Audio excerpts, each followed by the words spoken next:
বেশ অনেক দিন গরম থাকার পরে আলহামদুলিল্লাহ আজকে আবহাওয়াটা অনেক সুন্দর। মানে চারিদিকে হচ্ছে বাতাস, অতিরিক্ত বাতাস। দেখছেন দরজা একলাই লাগে যায়। আবহাওয়াটা দেখেন, গাছের পাতাগুলো দেখলে বুঝতে পারবেন যে কি পরিমাণের বাতাস। দেখছেন রাত্রে হচ্ছে বারান্দায় আসলাম। আমার ছেলে হচ্ছে এখন ঘুমাইছে, সে কারণে আর কি একটু ফ্রি হইলাম। আর এই দেখুন কি নিয়ে আসলাম, এগুলা কি জানেন? এগুলো হচ্ছে মসুরি ডাল আছে না, মসুরি ডাল ধোয়ার পরে যে প্রথম পানিটা হয় ওই পানিটা। শুধু মসুরি ডালের পানি আনি না, আমি চাল ধোয়ার যে প্রথম পানিটা থাকে ওই পানিটা হচ্ছে আমার গাছের জন্য আনি। এটা নাকি অনেক বেশি উপকার গাছের। ওইটা কিন্তু ধনিয়া পাতা, আবার ভাইবেন না পোকা পড়ছে।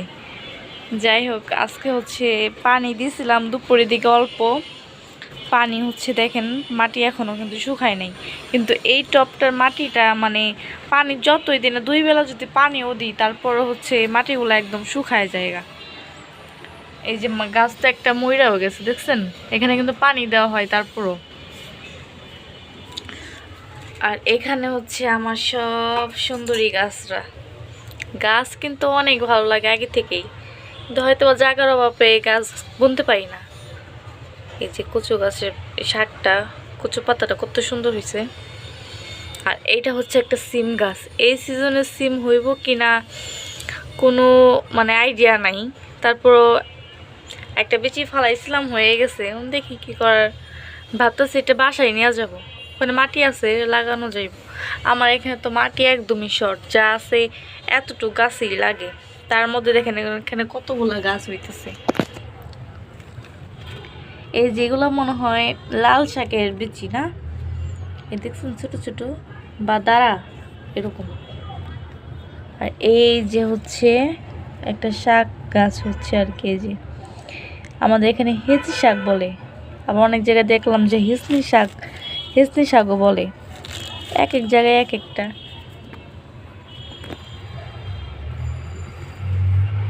যাই হোক, আর এই বোম্বাই মরিচের পাতা দেখেন এখানে অর্ধেক নাই, কেন জানেন? এখানে আইসে দেখে আমার ছেলে তো গাছের পাতা অনেক বেশি পছন্দ করে, অনেক ভিডিওতেই দেখছেন।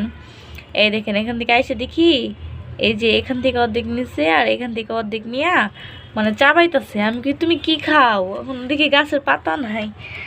আমি বললাম ও বোম্বাই মরিচের গাছের পাতা খাইতেছো। আমার ছেলে হলে বিশেষ করে হচ্ছে তুলসী পাতা আর কি, মানে তুলসী পাতাটা খায় সবসময়। শিকড় বের হয়ে গেছে, দেখছেন? মাটির অভাবে এখানে মাটি একদম শর্ট। ওই যে একটা মিষ্টি কুমড়ার আর কি চারা ফালাইছিলাম, ফালাই রাখি। এখানে কি যেন একটা হইতেছে দেখেন, এই যে দেখাইতেছি, দেখা যায়? দেখা তো যায় না। এই যে দেখছেন, এটা কি গাছের বিচি হইতেছে? আবার আবার সিম গাছের না তো, সিম গাছে তো কয়েকটা বুনছিলাম, আল্লাহ জানে। জায়গা নাই। আর অফ সিজনে কি আর এসব সবজি হয়? হয় না। সেদিনকে অনেক পাতা তুলছে এখান থেকে, পুদিনা পাতা। আমার কাছে পুদিনা পাতাটা খাইতে অনেক মজা লাগে ইফতারি দিয়া। আর এই হচ্ছে আজকে একটা মিষ্টি কুমড়া আনছিল, ওখান থেকে হচ্ছে কয়েকটা বিচি আর কি রাখছি, এখনো পুরোপুরি বাড়তি হয় নাই, তারপর রাখছি। এগুলো হচ্ছে শুকায় ভাজা খেলেও কিন্তু খুব মজা লাগে। কয়েকটা বিচি রেখে দিব চারা ওঠানোর জন্য। আর মিষ্টি কুমড়ার শাক অনেক মজা লাগে খাইতে। আর এই পানিটা হচ্ছে ডাল ধোয়া পানিটা হচ্ছে এখন রেখে দিব সারা রাতের জন্য, এভাবে ঢেকে। দেখছেন সকালে উঠা হচ্ছে বাহি পানি আর কি গাছে দিয়ে দিব। ড্রাগন গাছটা বিশেষ করে দিব। এই গাছটা নিয়ে আমি অনেক বেশি যন্ত্রণায় আছি। দেখেন মানে এত পরিমাণে পাতা হয়েছে, মাশাআল্লাহ। গাছটা একদম ভরে গেছে টপটা। এদিকটা পাতা দেখেন একদম মানে নষ্ট হয়ে যাইতেছে, দেখছেন? শখ করে গাছ বুনছি, গাছের পাতাগুলো এরকমভাবে নষ্ট হয়ে গেলে খারাপ লাগে না বলেন? কোনো কাজেরই হইতেছে না, থাই সোপও বানানো হয় না, শুধু শুধু মানে আমার গাছগুলো নষ্ট হইতেছে। এখানে কত যে হয়েছে যে বলার বাহিরে, পাতাগুলো সব নষ্ট হয়ে পড়তেছে। থাই সোপের পাতা কিন্তু দাম আছে। লেমন গাছ বলে, লেমন গাছ না, এটা কি যেন একটা নাম বলে, এটা এরকমই আর কি। যাই হোক, এখন হচ্ছে আমার ড্রাগন গাছটা একটু মানে যত্ন করা উচিত। এইটা তো কয়েকদিন পরে হচ্ছে এখান থেকে তুলে ফেলবো, আর কয়েকটা পাতা নিয়েই তুলে ফেলবো। শুধু লম্বাই হয়ে যেতেছে, দেখেন না কত বড় হয়ে গেছে গা।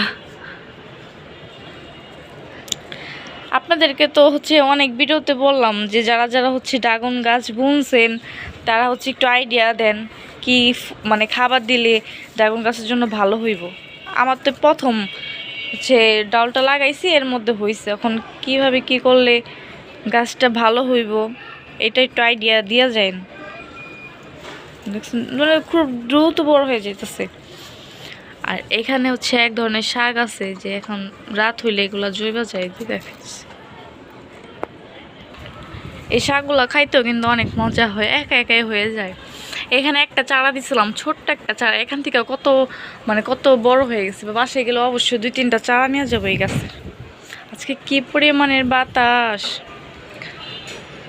যাই হোক, আজকে দেখতে দেখতে 25টা রোজা চলে গেল। 25টা না হলে 24টা, মনেই থাকে না একদম। রোজা তো চলে গেল অনেকগুলাই, ঈদও চলে আসতেছে দেখতে দেখতে, সবাই ছুটি কাটাবেন।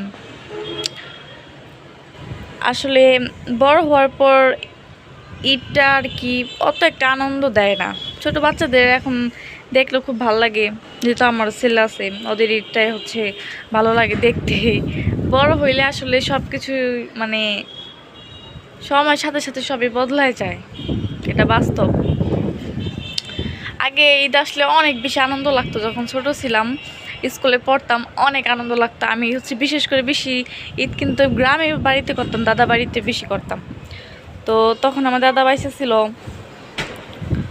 অনেক ভালো লাগতো ঈদ করতে, সব বান্ধবীরা একসাথে হইতাম। আর এখন তো যা যার মতো হচ্ছে আলাদা, যার জীবন যা যার মতো হচ্ছে চলতেছে, কারোর সাথে দেখা বছর হইলেও কারোর সাথে দেখা হয় না, এরকম একটা অবস্থা। আগের দিনগুলো অনেক বেশি মিস করি আসলে, বান্ধবীদেরও অনেক মিস করি, মানে সব কিছুই। সব থেকে হচ্ছে মজার বিষয় হচ্ছে মানে চাঁদ রাতে, মানে চাঁদ রাত আমরা যাকে বলি চাঁদ রাত, আর ইউটিউবে অনেক ভিডিওতে দেখলাম তারা বললো চাঁদ রাত বলে আর কি। যাই হোক, মানে চাঁদ রাত্রে হচ্ছে অনেক বেশি আনন্দ হইতো মেহেদি দেওয়ার জন্য, হাত বইরা মেহেদি দিতাম, মানে অনেকজন একসাথে যাইতাম বড় আপুদের কাছে। গ্রামে গ্রামে তো 8টা বাজলে তো সবাই ঘুমায় পড়ে, একদম 8টা-9টার দিকে সব ঘুম। তো আমরা বেশি না 9টা বাজলে মনে করতাম যে অনেক রাত, তখন 9টা বাজলে মনে করতাম যে অনেক রাত, তখন হচ্ছে মেহেদি দিয়ে আসতাম, মানে কার আগে কে দিতে পারে মেহেদি করতাম কি ধুয়ে ফেলতাম না কিন্তু নগদ, ওইভাবে আর কি চুকলাটা উঠাইয়া ঘুমায় পড়তাম। পরের দিন সকালবেলা উঠতাম, ওইটা হচ্ছে সবাই একসাথে হইয়া ওই পুকুরে গেতাম গোসল করতে। ওখান থেকে আইসা সবাই আবার সাজগুজ করে রেডি হইতাম। আর সবাই বলতাম কি জানেন, বলতাম কি যে যার আগে রেডি হবি সে হচ্ছে আরেকজনকে ডাকবি, ও যা বলা তাই কাজ। আমরা সব একত্রিত হয়ে মেলার মাঠে গেতাম। আমাদের সোয়াপুরে হচ্ছে এই 2 ঈদে হচ্ছে মেলা বসে, রোজার ঈদেও মেলা বসে, আর হচ্ছে আপনার কুরবানিতেও মেলা বসে। হয়তো বা আগে 1 মাস করে থাকতো এই মেলাটা, এখন মনে হয় 1 সপ্তাহ বা 10-15 দিনের মতো থাকে। আসলে ওই জায়গাটার নাম মনে পড়লে খুব খারাপ লাগে, কিন্তু মানে অনেক স্মৃতি আছে তো, মানে বহুত স্মৃতি, ছোটো থাকতে অনেক স্মৃতি আছে, ওইগুলো তো আর ভোলা যায় না। এখন থাকি না, তাও মানে মাঝে মধ্যে মনে চাইতেছে আর কি, এবার আর কি অনেক বেশি মনে চাইছে দাদার কবরটা জিয়ারত করতে যাবো সপরে, আর মেলাটা একটু ঘুরে আসবো। তো যদি যাওয়া হয় তো ভিডিও তো অবশ্যই আপনাদেরকে দেখাবো, আর আমার দাদার কবরটাও দেখাবো, মেলা কোথায়। আর আমি ওই দেশে যাইতে চাই না কেন, এটা তো আপনারা আমার বড় একটা ভিডিওতে আপনাদেরকে অনেক আগে বলে দিচ্ছি। তারপর আরেকটা ভিডিও হয়তো বা সামনে করব যে কি কি কারণ ছিল এত প্রিয় একটা জায়গা এত অপ্রিয় কিভাবে হয়ে গেল, যে মুখে এখন মানে নিতে চাই না, নিলে কান্না চলে আসে। যাই হোক, সবার জীবনে তো সব কিছু সবাই পায় না, কিছু কিছু তো না পাওয়াও থাকে। হয়তো বা আল্লাহ এটাই ভালো মনে করছে, আল্লাহ যা করে ভালোর জন্য করে, কথায় আছে না। যদি যাই অবশ্যই ইচ্ছা আছে ঈদের পরের দিন বা তার পরের দিন যাওয়ার, যদি যাই অবশ্যই ভিডিও হচ্ছে আপনাদেরকে দেখাবো। ভিডিওটা আর বড় করবো না, আজকে অনেক বড় ভিডিও হয়ে গেছে। তো সবাই ভালো থাকবেন, সুস্থ থাকবেন, আল্লাহ হাফেজ।